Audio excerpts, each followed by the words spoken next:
Hello everyone, स्वागत है आपका हमारे यूट्यूब चैनल में। और आज हम एक इम्पॉर्टेंट टॉपिक को यहाँ पे डिस्कस करने वाले हैं, जो है केमिकल क्लासिफिकेशन ऑफ मैटर। पिछले वीडियो लेक्चर में हमने ये जाना था कि भाई जब मैटर का क्लासिफिकेशन हम करते हैं तो वो मेनली टू टाइप्स हम करते हैं।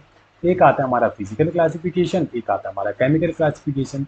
पिछले वीडियो लेक्चर में हमने फिजिकल क्लासिफिकेशन को अच्छे से डिस्कस किया था, साथ में सॉलिड लिक्विड गैसेस के बारे में पढ़ा था, किस तरीके से आपस में ये एक्सचेंज करते हैं वो हमने डिस्कस कर लिया था।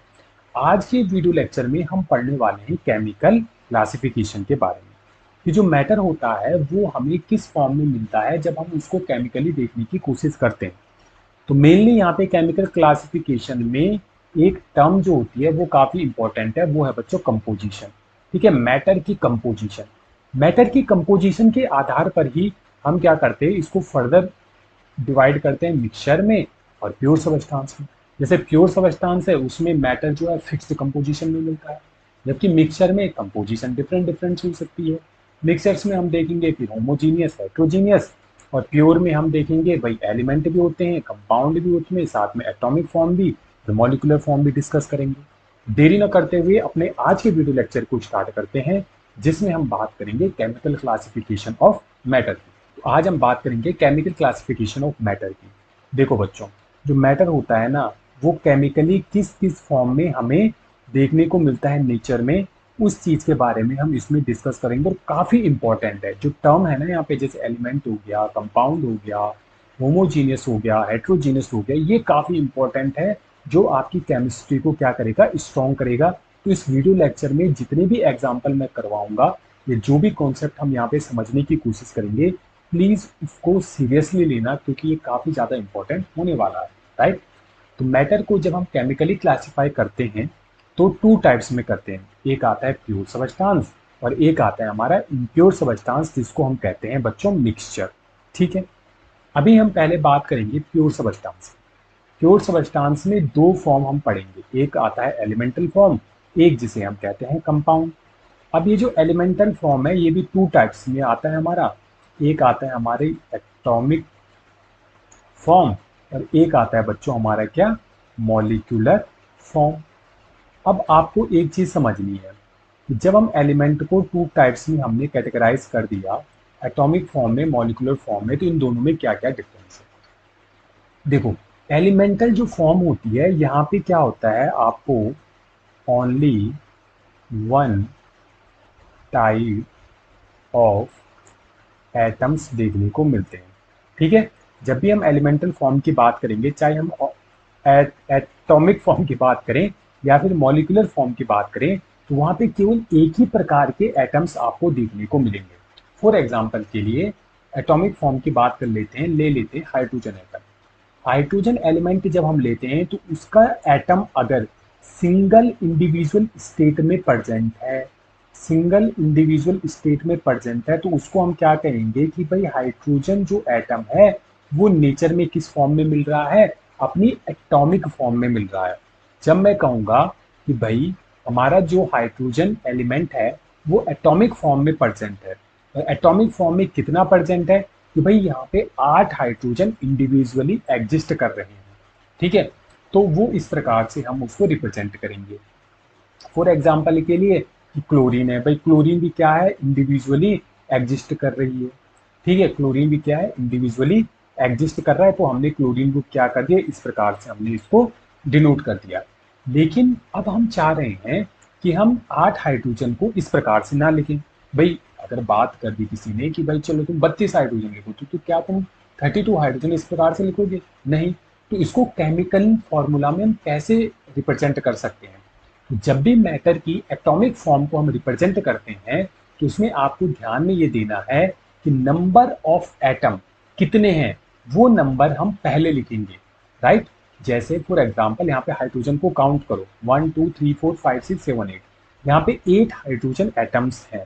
तो हम क्या करेंगे, 8 जो नंबर है, ये जो डिजिट है, वो पहले रिप्रेजेंट करेंगे, देन हम उस एलिमेंट का सिंबल रिप्रेजेंट करेंगे। ठीक है, 8, और उसके बाद क्या करेंगे, हाइड्रोजन एटम। राइट, यानी कि ये जो 8 पहले डिनोट मैंने कर दिया है, उसके बाद हाइड्रोजन रिप्रेजेंट कर दिया है, तो उसका मतलब ये है कि जो हाइड्रोजन है वो अपनी एटॉमिक फॉर्म में मिल रहा है। इसी प्रकार से क्लोरीन को भी हम क्या कर देंगे, 8Cl कर देंगे। तो कहीं पे 8Cl है, इसको ये समझना है कि क्लोरीन अपने एटॉमिक फॉर्म में प्रेजेंट है। अब आप यहाँ पे देख रहे होंगे, चाहे हम हाइड्रोजन की बात करें या फिर क्लोरीन की बात करें, इसमें केवल एक ही टाइप के हम क्या बात करें, एटम्स की बात कर रहे हैं। ठीक है, इसीलिए मैंने कहा कि जो एलिमेंट्री फॉर्म होती है उसमें one type of atom he present होता है। ठीक, तो ये क्या होती है, प्योर फॉर्म होती है कि मान लो किसी कंटेनर में हमने हाइड्रोजन रखा है, तो उसमें केवल हाइड्रोजन एटम अगर प्रेजेंट है, वो क्या कहलाएगी, मैटर की प्योर फॉर्म कहलाएगी। भाई हाइड्रोजन अपने प्योर फॉर्म में प्रेजेंट है, और वो भी किस फॉर्म में है, एटॉमिक फॉर्म में प्रेजेंट है। मान लो अब एक हाइड्रोजन ने अपने ही एक हाइड्रोजन के साथ क्या कर दिया, मिल करके एक बॉन्ड बना दिया। इसको क्या कहते हैं, बॉन्ड कहते हैं, जो हम केमिकल बॉन्डिंग में डिटेल में पढ़ेंगे कि भाई इस हाइड्रोजन ने इस हाइड्रोजन के साथ बॉन्ड क्यों बनाया है।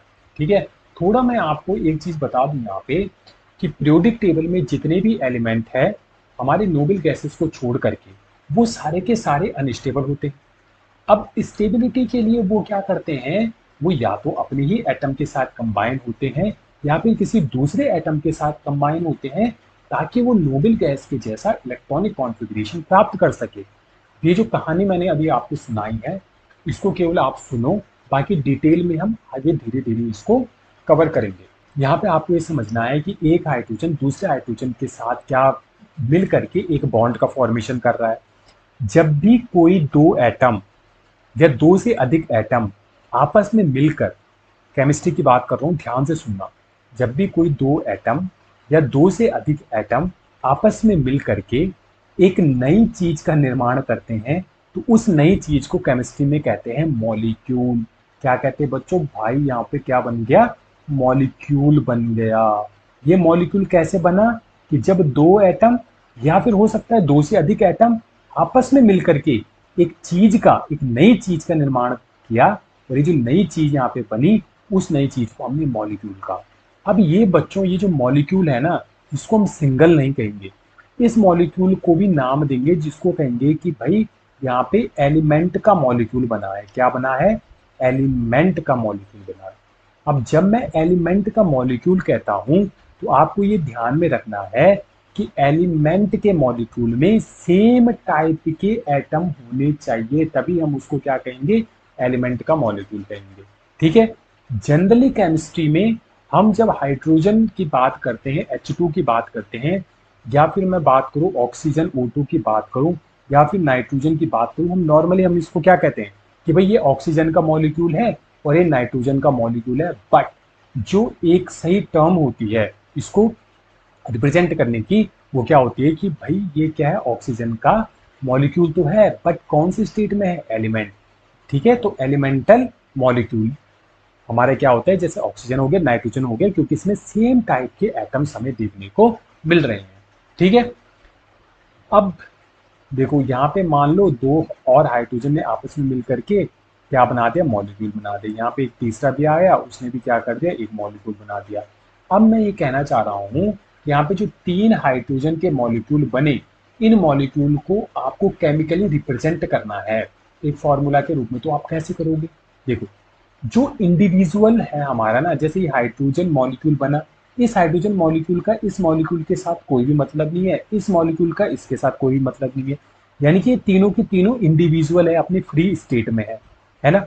तो हम क्या कहेंगे, इन तीनों को काउंट करेंगे, 1 2 3, मैंने यहाँ पे लिख दिया 3। ठीक है, अब ये जो 3 है ये कौन से हैं भाई, हाइड्रोजन सिंगल तो नहीं है ना। अब ये क्या बना दिया, इसने मॉलिक्यूल बना दिया। यहाँ पे हमने क्या कर दिया, H के बाद में 2 भी लिख दिया, ये H2 है, यानी कि 3H2 हमने यहाँ पे लिख दिया। ये 3H2 हमें रिप्रेजेंट क्या कर रहा है, यहाँ पे हाइड्रोजन के 3 एलिमेंटल मॉलिक्यूल हैं। हाइड्रोजन के 3 एलिमेंटल क्या है, मॉलिक्यूल हैं। जबकि यहाँ पे 8 हाइड्रोजन क्या रिप्रेजेंट कर रहा है, कि यहाँ पे 8 हाइड्रोजन है, जो कि क्या है, एटॉमिक फॉर्म में प्रेजेंट है। ठीक है, इन 8 का एक दूसरे से साथ कोई भी लेना देना नहीं है। यहाँ पे इस प्रकार से हम बात कर सकते हैं। इसी प्रकार से अगर हम क्लोरीन की बात करें कि भाई Cl आपस में मिल करके Cl2 बना दिया, राइट। उसी प्रकार से दूसरा Cl मिल करके Cl2 बना दिया। इसको रिप्रेजेंट कैसे करोगे, करो फटाफट से। भाई कितने मॉलिक्यूल हैं क्लोरीन के, 2 मॉलिक्यूल है, तो Cl2, यहाँ पे हमने क्या लिख दिया, 2Cl2 लिख दिया। तो 3H2 और 8H में क्या डिफरेंस है आपको पता चल गया होगा। 8Cl की बात करूं या फिर मैं यहाँ पे बात करूं Cl2 और उसके 4, तो यहाँ पे अगर मैं बात करूं 4Cl2 की या 8Cl की, तो दोनों में डिफरेंस क्या है।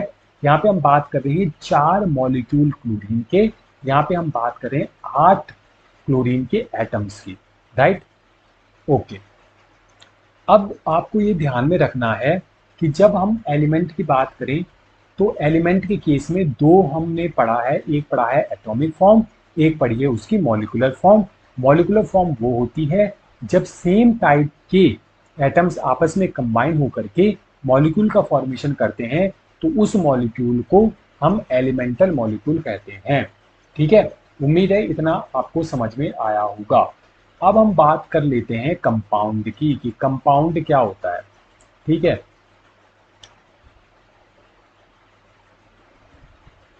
अब बात कर लेते हैं बच्चों कंपाउंड की।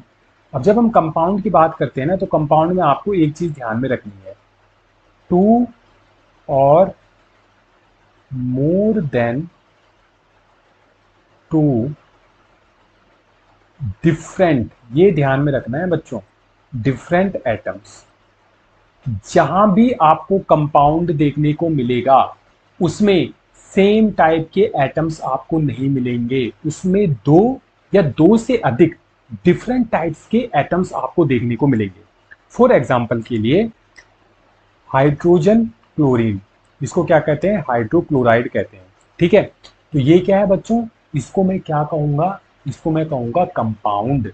जब दो या दो से अधिक डिफरेंट टाइप्स के एटम्स आपस में मिलकर के मॉलिक्यूल का फॉर्मेशन करते हैं, तो उस मॉलिक्यूल को हम क्या नाम देते हैं, कंपाउंड कहते हैं। उस मॉलिक्यूल को हम क्या कहते हैं, कंपाउंड कहते हैं। अब बोलोगे सर आप यहाँ पे भी मॉलिक्यूल कह रहे हो, यहाँ पे भी आपने मॉलिक्यूल कहा। मैंने इसीलिए आपको कहा कि जब आप पढ़ते हो ना कि ये हाइड्रोजन का मॉलिक्यूल है, बेसिकली उसको हाइड्रोजन का मॉलिक्यूल, मॉलिक्यूल का मतलब क्या होता है कि जब दो एटम आपस में मिले, दो या दो से अधिक एटम, उसमें छोड़ दो तुम कि कोई भैया डिफरेंट एटम होगा, कोई सेम एटम होगा, नहीं। मॉलिक्यूल का मतलब ये होता है कि जब दो एटम्स आपस में कंबाइन मिलकर के क्या बना रहे, कोई चीज बना रहे, तो उस चीज को हमने मॉलिक्यूल नाम दिया। अब वो मॉलिक्यूल किसका है, एलिमेंट का मॉलिक्यूल है या फिर वो कंपाउंड है, वो आपको डिफ्रेंशिएट करना है। वो डिफ्रेंशिएट कैसे होगा, जहां पे आप देखोगे कि सेम टाइप के एटम्स आपस में कंबाइन होकर के मॉलिक्यूल जो बन रहा है उसको हम एलिमेंटल मॉलिक्यूल कहेंगे। और जब दो डिफरेंट एटम्स आपस में मिल रहे हैं और जिस मॉलिक्यूल का फॉर्मेशन हो रहा है उस मॉलिक्यूल को हम क्या कहेंगे, कंपाउंड कहते हैं। ठीक है, उम्मीद है इतना आपको समझ में आया होगा।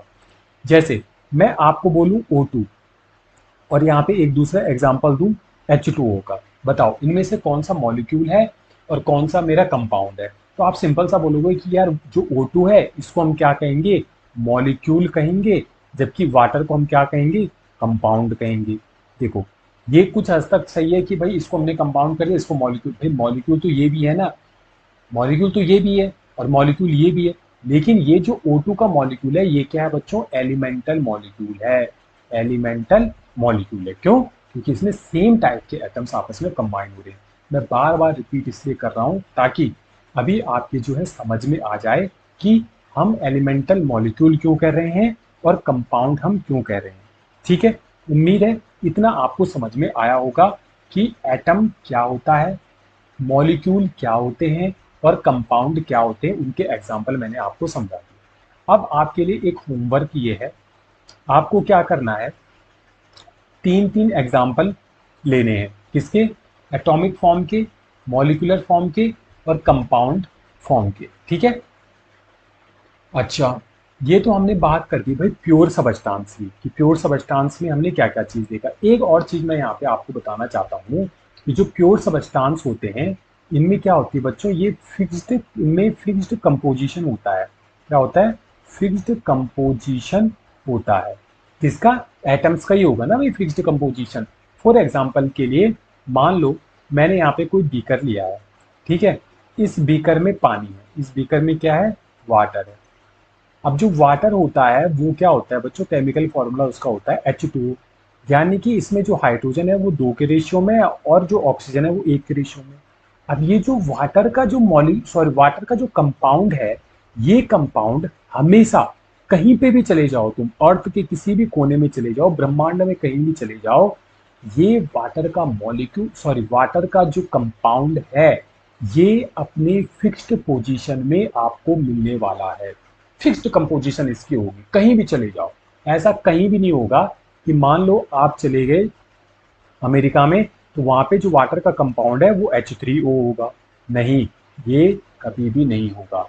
जितने भी हमारे कंपाउंड होते हैं या फिर मॉलिक्यूल होते हैं, उनकी फिक्स्ड कंपोजिशन रहती है। ठीक है, उनकी क्या रहती है? फिक्स्ड कंपोजिशन रहती है। दूसरी चीज आपको क्या ध्यान में रखना है कि देखो, यहाँ पे मैं एक चीज और आपको समझाने की कोशिश करूंगा कि मान लो नमक जो होता है ना, नमक, नमक का केमिकल फॉर्मूला क्या होता है बच्चों? NaCl होता है, जो कि क्या होता है? सॉलिड होता है। ठीक है, ये आपके घरों में तो मिलता ही होगा। अभी नमक का फॉर्मेशन कैसे हुआ होगा? देखो, नमक का फॉर्मेशन हुआ होगा भाई, सोडियम है। अब सोडियम आपको पता है क्या होता है? सॉलिड होता है, प्लस क्लोरीन। अब क्लोरीन क्या होती है? गैस होती है। ठीक है, वो गैसेस फॉर्म में होगा। अब मुझे ये बताओ कि जो नमक है आप खाते हो ना इसको, ये आपके लिए हैजार्ड तो नहीं होता है ना? लेकिन अगर मैं आपको कहूँ, सोडियम दे दूं मैं आपको कि भाई सोडियम को खा लो आप, क्या आप सोडियम को खा लोगे? आंसर है नहीं। क्या आप क्लोरीन गैस को सूंघ लोगे? नहीं, ये क्या होती है? बहुत ज्यादा हानिकारक हो सकती है हमारे शरीर के लिए। लेकिन जब ये दोनों आपस में मिल करके एक कंपाउंड का फॉर्मेशन कर रहे हैं, तो इस कंपाउंड की जो सारी की सारी प्रॉपर्टीज हैं, सारी की सारी क्या है?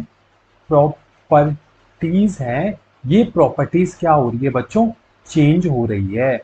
यानी कि जब भी दो एटम आपस में मिल करके एक कंपाउंड का फॉर्मेशन करते हैं, ठीक है, इस कंपाउंड के फॉर्मेशन के बाद इनकी जो इंडिविजुअल एटम की प्रॉपर्टीज होती है, वो क्या होती है? चेंज हो जाती है। ठीक है, वो क्या होती है बच्चों? चेंज हो जाती है। हो गई ना चेंज? अब देखो भाई, सोडियम क्लोराइड को आप आराम से खा रहे हो, नमक को, लेकिन सोडियम को तो आप खा नहीं पाओगे, है ना? क्लोरीन को आप ऐसे सूंघ नहीं पाओगे। वैसे भी सोडियम सॉलिड में था, ये गैस में था, लेकिन NaCl मिला, ये दोनों के दोनों क्या हो गए? सॉलिड फॉर्म में कन्वर्ट हो गए। ठीक है, तो जब भी एक कंपाउंड का फॉर्मेशन होता है, यानी कि इनके बीच में जो बॉन्ड बन रहा है ना, वो बॉन्ड कहीं ना कहीं इनकी जो प्रॉपर्टीज है वो क्या कर रहा है? चेंज कर रहा है। ठीक है, उम्मीद है यहां तक आपको समझ में आया होगा। तो चलिए अब हम बात करेंगे मिक्सचर्स की, कि मिक्सचर हमारे क्या होते हैं। उसमें हम बात करेंगे होमोजीनियस की और हेट्रोजीनियस की। तो स्टार्ट करते हैं अपना मिक्सचर के बारे में। मिक्सचर क्या होता है कि अ मिक्सचर कंटेन टू और मोर देन टू सबस्टांस, ठीक है, present in it any ratio which are called its component. Example के लिए क्या है भाई? मिक्सचर क्या होता है कि जिसमें दो या दो से अधिक सबस्टांस प्रेजेंट होते हैं।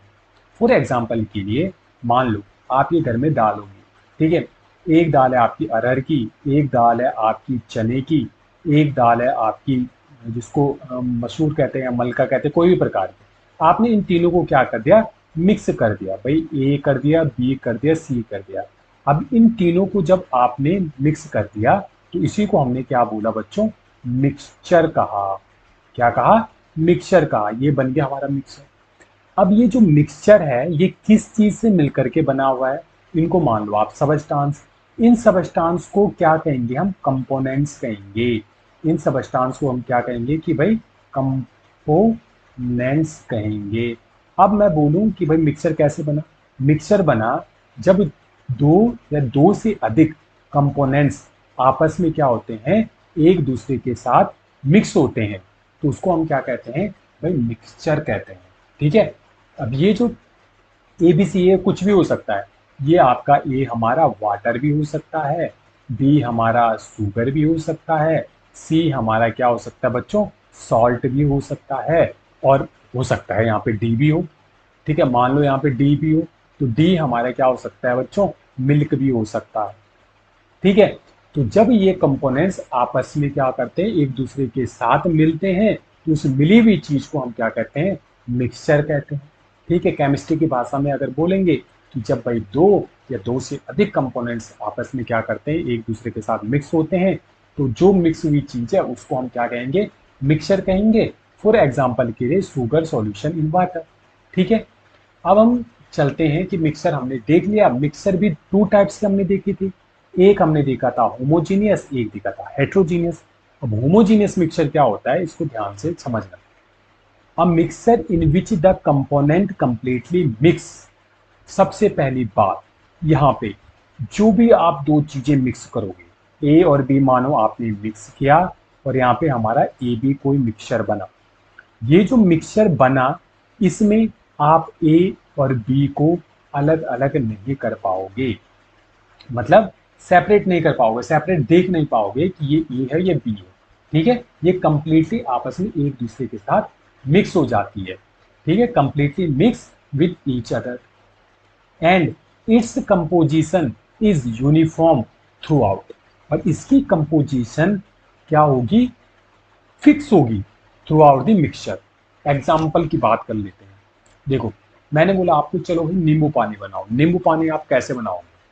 चलो जी, आपने सबसे पहले क्या लिया बच्चों, वाटर लिया। ठीक है, प्लस वाटर के बाद आपने उसमें थोड़ा क्या कर दिया, सॉल्ट ऐड कर दिया, नमक ऐड कर दिया। फिर आपने उसमें क्या कर दिया भाई, शुगर ऐड कर दी। और लास्ट में आपने उसमें क्या कर दिया भाई, ये लिया आपने नींबू, तो उसमें नींबू क्या कर दिया, निचोड़ दिया। अब यहाँ पे जो आपको मिला, ये गिलास है। ठीक है, मान लो इस गिलास में आपने बनाया है जी अपना नींबू पानी। ठीक है, इसमें ये नींबू पानी आपका बन गया। अब हम केमिस्ट्री की टर्म में क्या बात करेंगे कि जो भी चीज हमने मिलाई है इनको हम क्या बोलेंगे, कंपोनेंट। इनको क्या बोलेंगे, कंपोनेंट बोलेंगे, कंपोनेंट। ये जो कंपोनेंट आप आपस में आपने मिलाए हैं और जो मेरा ये मिक्सचर बना है ना, सबसे पहली चीज ये क्या होगा, मिक्सचर कंप्लीटली मिक्स होगा। क्या होगा, कंप्लीटली मिक्स होगा, पहली चीज। दूसरी कि ये चारों के चारों जो चीजें हैं ना, ये चारों की चारों चीजें, इनकी जो कंपोजिशन है वो यूनिफॉर्म होगी through out the mixture. Uniform का मतलब क्या है, सुनो। मान लो आपने पहली घूंट मारी, आपने नींबू पानी बनाते उसको अच्छे से घोल दिया। आपने एक घूंट यहाँ से मारी, ठीक है, फिर गिलास क्या हो गया, आधा हो गया। आपने फिर यहाँ पे मारी, यहाँ पे मारी, तो टेस्ट तो तीनों बार सेम आएगा ना। तीनों बार टेस्ट सेम ऐसा तो होगा नहीं भाई। आपने ऊपर से किया तो आपको क्या लगा भाई, फीका फीका सा लगा। फिर आपने दूसरी घूंट मारी तो उसमें आपको क्या लगा कि यार नमक थोड़ा ज़्यादा, आपको पूरा नमकीन लगा। फिर तीसरी घूंट मारी, क्या आपको ऐसा लगता है कि उसमें शुगर ही शुगर है। चौथी घूंट मारी, आपको ऐसा लगा कि यार इसमें खटास बहुत ज़्यादा है। ऐसा तो नहीं होता है ना। ऐसा क्यों नहीं होता है, क्योंकि वो एक होमोजीनियस मिक्सचर है। होमोजीनियस मिक्सचर का मतलब क्या है कि जितने भी कंपोनेंट्स आपने लिए हैं और मिक्स किया है वो इस तरीके से आपस में मिक्स हो गई हैं कि उनकी कंपोजिशन पूरी की पूरी क्या हो गई है, यूनिफॉर्म हो गई है पूरे मिक्सचर के अंदर। ठीक है, तो होमोजीनियस मिक्सचर हमारा क्या होता है कि ऐसा मिक्सचर जो कंप्लीटली मिक्स हो जाता है एक दूसरे के साथ और जिसकी कंपोजिशन यूनिफॉर्म होती है थ्रू आउट दी मिक्सचर। और तीसरी चीज हमको क्या देखना है यहाँ पे सिंगल फेज हमें देखने को मिलता है। सिंगल फेज का मतलब क्या है, सिंगल फेज का ये मतलब है कि जब अब आप इसको नेक्ड आई से देखोगे तो आपको ये जो कंपोनेंट आपने इसमें मिक्स किए हैं वो कंपोनेंट आपको अलग अलग सेपरेट तरीके से नहीं दिख पाएंगे। ठीक है, वो आपको क्या दिखेगा, एक सिंगल फेज में दिखेगा, एक सिंगल फेज में दिखेगा। क्या आप नींबू पानी जब बनाते हो उसमें ये देख पाते हो कि देखो भाई यहाँ पे देखो शुगर है, यहाँ पे देखो शुगर है, नहीं नहीं ये नमक है, यहाँ पे सॉल्ट है, और नहीं नहीं ये क्या है, नींबू की ये क्या है, नींबू है। ऐसा तो नहीं होगा। ठीक है, आपको क्या मिलेगा, ये चारों को चारों एक तरीके से यूनिफॉर्म तरीके से मिक्स हो जाते हैं और एक सिंगल फेज यहाँ पे बन जाती है, जिसके बाद आप फिजिकल मेथड के द्वारा इसको अलग नहीं कर पाओगे। मैंने बोला कि नींबू पानी आपने बना दिया, चलो भाई इसमें से सॉल्ट निकाल दो पूरा, इसमें से शुगर निकाल दो, इसमें से वाटर अलग कर दो। क्या ये पॉसिबल है? ये होमोजीनियस मिक्सचर में पॉसिबल नहीं है।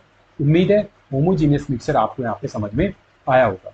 अब हम बात करते हैं बच्चों हेटेरोजीनियस मिक्सचर की। हेटेरोजीनियस मिक्सचर क्या होता है, चलो ए मिक्सचर, ऐसा mixture in which the composition is not uniform through out and different components sometime can be observe. For example के लिए मैंने आपको क्या बोला, चलो भाई सॉल्ट लो आप, ठीक है, प्लस वहाँ पे क्या लो आप, शुगर लो। आपने सॉल्ट लिया, अब सॉल्ट तो क्या होगा भाई, इतना बारीक बारीक होगा। अब शुगर क्या होता है, शुगर के जो पार्टिकल्स होते हैं बच्चों, वो क्या होते हैं, थोड़ा बड़े बड़े होते हैं। इन दोनों को आपने मिक्स कर दिया, लो जी हमने एक कंटेनर लिया, उसमें क्या कर दिया, ये मिक्स कर दिया। यहाँ पे ये नमकीन हो गया, और ये बड़े बड़े पार्टिकल्स, बड़े बड़े जो आपको दिख रहे होंगे बॉक्स टाइप के, ये क्या हो गया, शुगर हो गया। तो अगर मैं आपको बोलूँ कि भाई ये मैंने एक मिक्सचर बनाया है दो कंपोनेंट को मिक्स करके, इस मिक्सचर में से मुझे शुगर अलग निकाल करके दो और साल्ट अलग निकाल करके दो, क्या ये पॉसिबल है? बिल्कुल पॉसिबल है। तो ऐसा मिक्सचर जहां पर दो या दो से अधिक कंपोनेंट आपस में कंप्लीटली मिक्स नहीं होते हैं थ्रू आउट द मिक्सचर, और आप इनको फिजिकली सेपरेट आउट कर सकते हो, तो उसको हम क्या कहते हैं, हेटेरोजीनियस मिक्सचर कहते हैं। इसका अदर एग्जाम्पल एक और है कि जैसे आप एक गिलास में अगर पानी लो, उसके ऊपर क्या डाल दो, आप ऑयल डाल दो। ऑयल जैसे ही आप डालोगे तो वो क्या होगा, ऊपर तैरने लगेगा।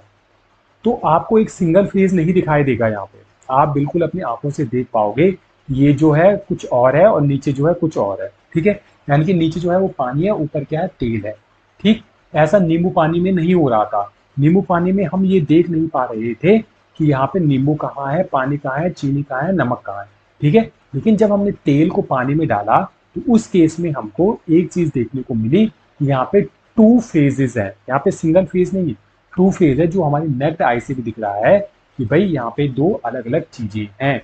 इसीलिए इसने कहा है कि different component sometime can be observe. कुछ समय में ये देखने को मिल सकता है कि भाई ये डिफरेंट कंपोनेंट है, जैसे सॉल्ट और शुगर को हम आपस में मिक्स करते हैं, ठीक है। उम्मीद है होमोजीनियस हेटरोजीनियस मिक्सचर क्या होता है, मॉलिक्यूल, कंपाउंड, एलिमेंट, इसमें आपको बिल्कुल भी डाउट नहीं होगा इस वीडियो लेक्चर को देखने के बाद। मिलते हैं नए वीडियो लेक्चर में नए इंपॉर्टेंट टॉपिक के साथ।